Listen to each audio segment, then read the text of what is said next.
días, hermanos, que el Señor los bendiga. Damos gracias a Dios en esta hermosa mañana. Estamos a día 28 de noviembre, casi terminando el mes, principio de semana. Y hermanos, estamos aquí, ¿verdad? Son las 8:12 de la mañana. 8:12 es una mañana ahora no tan nublosa, no tan con neblina, sino despejada. Damos gracias a Dios por ello. Y siempre, tanto nublado como despejado, como lluvioso, como frío, como con calor. Hermanos, es un día muy agradable y siempre será una gratitud delante del Señor. Así que, hermanos, el día viernes terminamos la carta de Santiago a las iglesias, a los cristianos de la dispersión, cuando fueron dispersados, porque en Roma estaban judíos, ¿verdad? Empezaron a correr los romanos, a los judíos empezaban a perseguirlos, los cristianos sobre todo. Así que, hermanos, pues vamos a ver lo que es. En este día vamos a estar viendo Primera Tesalonicenses, una primera carta que escribió Pablo, escribió dos a la iglesia de Tesalónica. Entonces, hermanos, vamos a estar viendo lo que escribe, las verdades que escribe. Una de las características principales de la carta de Tesalónica, hermanos, es que habla del amor, la fe y la esperanza. Lo que les dice a los corintios, que ahora permanece la fe, la esperanza y el amor, y de estos tres el mayor de ellos es el amor. En la carta de Corintios aparece esa situación: la fe, la esperanza y el amor, y viene explicando la dinámica. Entonces, prácticamente en la carta se repiten esos grupos como 2, 3 veces, y son 5 capítulos, si no mal recuerdo.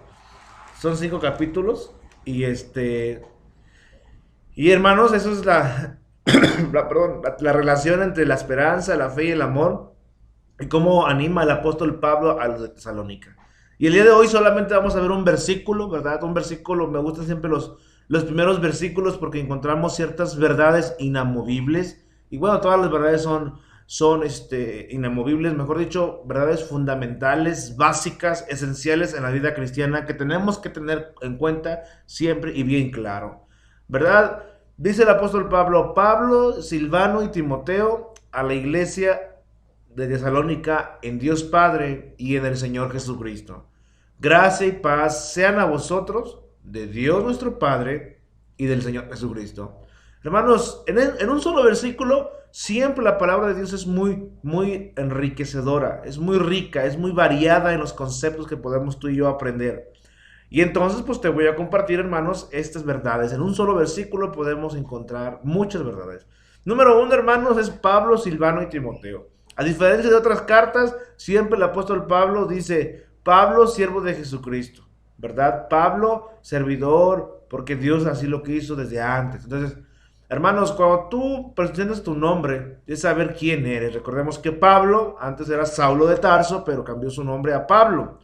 Entonces, él manejaba la identidad en Cristo siempre. Era Pablo, Silvano y Timoteo. Entonces, hermanos, ¿quiénes son los que van a estar escribiendo las iglesias y que cuidan, que buscan, que mentorean? Pero siempre y cuando la iglesia busque al pastor o al siervo, ¿verdad? Siempre esa comunión. Este, eh, ¿Qué pasa con un verdadero siervo? Siempre va a estar preocupado por la iglesia, y más si la fundaste, ¿no? Los misioneros son los privilegiados, ¿no? Gracias a Dios aquí en la iglesia estamos orando por ir a un hermano misionero que dejó obra, y esa obra permanece. Entonces vamos a tratar de ir a verle. Entonces, Dios mediante, si Dios lo quiere y lo permite, hermanos. Así que, hermanos, esa es una verdad. Y también, hermanos, Um, un verdadero siervo siempre va a estar en pos de pastorear la grey, ¿no? De ministrar. Va a comprender la situación y va a tratar de ministrar correctamente, ¿verdad? Sale. Pero miren, hermanos, un verdadero siervo siempre va a ser por Jesucristo y va a vivir en Jesucristo. Y un verdadero siervo va a colaborar, va a tener colaboradores, nunca trabajan solos. Pablo, Silvano y Timoteo. Siempre se va a rodear de equipos. Si tú eres un misionero que vas a partir a hacer obras, si tú eres un misionero un hermano que esté teniendo un llamado a hacer obra misionera en tu pueblo, fuera de, alrededor de tu pueblo, ir a otro estado, a otro país. Hermano, déjame decirte lo siguiente, te lo digo a título personal, por lo que aprendí en el campo misionero, estuve 3 años. Hermano, nunca estés solo, nunca estés solo. Ahora bien, ¿cuál es el modelo máximo, verdad? Máximo o ideal, o la mejor forma, se puede decir, o sí, la más, que se acomoda más al ministerio, hermanos, es soltero y con compañeros de trabajo, ¿verdad? Soltero con compañeros de trabajo, nunca te vayas solo. Ahora bien, llega un momento donde tú te puedes ir a casar, dice el apóstol Pablo, yo quiero que se queden como yo, porque se sirve mejor. A las doncellas y a la viuda les digo que se sirve mejor en el Señor. Pero si se casan, no pecan, dice él. Pero se sirve mejor al Señor. Él podía trabajar, ver, vente, vamos a trabajar. Y estaba totalmente y no estaba preocupado por tantas cosas. Ahora bien, no estoy diciendo que el matrimonio sea algo difícil, no estoy diciendo que el matrimonio sea una carga. No, sino que también ser objetivos, hermanos. Porque el apóstol Pablo también recomienda que si necesitas casarte, tienes que hacerlo. Y se refiere mucho a la cuestión de la cuestión sexual. Decía, si tú no tienes el don de abstinencia, porque Pablo no necesitaba casarse, pero si tú tienes un deseo hacia el sexo opuesto y necesitas hacerlo, tienes que casarte para hacerlo bien. Porque hoy en día el mundo te dice, en verdad, te dicen que tienes que hacer, que puedes hacerlo de manera libre, que no pasa nada. Se llama fornicación, hermanos. Y si estás casado y pecas con una persona, se llama adulterio. Entonces, hermanos, es lo que tenemos que comprender. El matrimonio, Dios lo estableció para muchas cosas y viene del corazón de Dios. El matrimonio es algo bonito. Dice la Escritura que el que haya esposa, haya benevolencia de Jehová, ¿verdad? Haya el bien y alcanza la benevolencia de Jehová. Es un bien el matrimonio. Después vienen los hijos y dice, los hijos son herencia de Jehová. ¿Por qué? Porque nos enseñan a amar, porque nos enseñan a hacer las cosas. Ahora bien, ¿por qué comento esto, hermanos? ¿Por qué? Porque a veces habemos pastores, como su servidor, que necesitamos estar en un matrimonio. Y es diferente, hermanos. Pero ojo, con un matrimonio, a lo mejor no servimos, hermanos. No servimos, como dice un misionero soltero. Pero sí podemos servir, hermano, con equipo. Vas con tu familia. Y ruego siempre al Señor que las esposas de los pastores puedan ir en pos de las cosas del ministerio. Porque hay esposas que no te comparten la visión y se enfocan en su casa y o a lo mejor no quieren nada, pues. ¿Por qué? Porque no tienen ese perfil, ese ministerio, pero si son cristianas, cumplen su vida, leen ven la palabra, oran, están al pendiente, colaboran en las actividades de la iglesia, pero casi no tienen esa inclinación. Y gracias a Dios, su servidor, pues pude conocer, ¿verdad? A mi esposa y gracias a Dios nos estamos haciendo un buen equipo y estamos trabajando, hermanos. Entonces, ¿qué quiero decir con esto? El equipo es importante, hermanos. Y si estás soltero y no tienes necesidad y estás tranquilo o puedes estar sirviendo por un tiempo soltero, hermano, hazlo. Pero no lo hagas solo, te lo comparto. Yo fui solo a un campo misionero, ¿verdad? Y era difícil, siempre había muchas situaciones difíciles, no es lo mismo, si hay una cobertura por días, por tiempo, a lo mejor por relación, pero nunca es lo mismo ir y ver la manera de vete por aquí, vete por allá, vamos a trabajar, o trabajar juntos, o estar bien, orar, ver la manera siempre, dos son mejor que uno, siempre, y Pablo lo hacía. Pablo nunca estuvo solo, estuvo con Silvano, con Timoteo, con Bernabé, con Silas, con Tíquico, con muchos colaboradores, hermanos. También estuvo con con su doctor de cabecera, Lucas. Entonces, él siempre estaba acompañado y tenía un equipo de colaboradores. Y eso es bonito, trabajar en equipo, ¿verdad? Es algo precioso. Inclusive te puedes equivocar a veces en diferentes formas de pensar, porque Pablo tuvo una vez con Bernabé, Bernabé quería llevar a Marcos porque por segunda vez, porque en una ocasión él salió, no resistió en las cuestiones del campo misionero. ¿Y qué pasó? Se fue. Y entonces querían volver y dijo Pablo, yo no quiero. En ese momento, en su humanidad, dice, yo no quiero. Y tuvieron una discusión fuerte. Y entonces Bernabé lo agarró, le dijo, ok, no vamos, tú vete por tu camino. Y entonces él agarra a Silas, ¿verdad? Entonces Bernabé agarra, y Bernabé era tío de Marcos. Entonces Y aparte que Bernabé, cuando Pablo se convierte, él fue misericordioso con Bernabé. Cuando todos los apóstoles no creían que fuera cristiano, Bernabé lo abrazó y lo llevó a los discípulos para que lo conocieran. Entonces Bernabé, su nombre es consolación, es un hombre de consolación.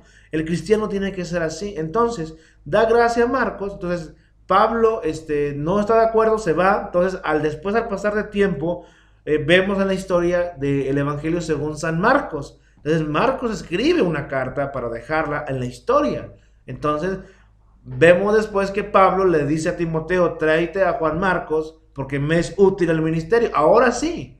Entonces, ¿qué podemos ver, hermanos? Que Pablo era una persona férrea, pero que también se equivocó en ciertas ocasiones al tomar decisiones. Entonces, ¿qué pasa, hermanos? Que hay que aprender a hacer ministerio, a hacer equipo, y que a veces tu perspectiva de las cosas no son las correctas, y que tú tienes que hacer equipo con las personas que tienes alrededor y orar al Señor que quién es el que va a ser parte del proyecto o de la visión, del equipo que están al pie del cañón. Y Pablo se rodeaba de mucha gente, hermanos. Entonces, si tú eres un cristiano y quieres hacer misión, tienes que trabajar con gente, siempre. No tienes toda la razón, te puedes llegar a equivocar, pero es bueno que reconozcas y que reconsideres. ¿Por qué? Porque Pablo lo hizo, después le manda a llamar a Juan Marcos. Entonces, probablemente él se disculparía. Y ahora, hermanos, eso es bueno.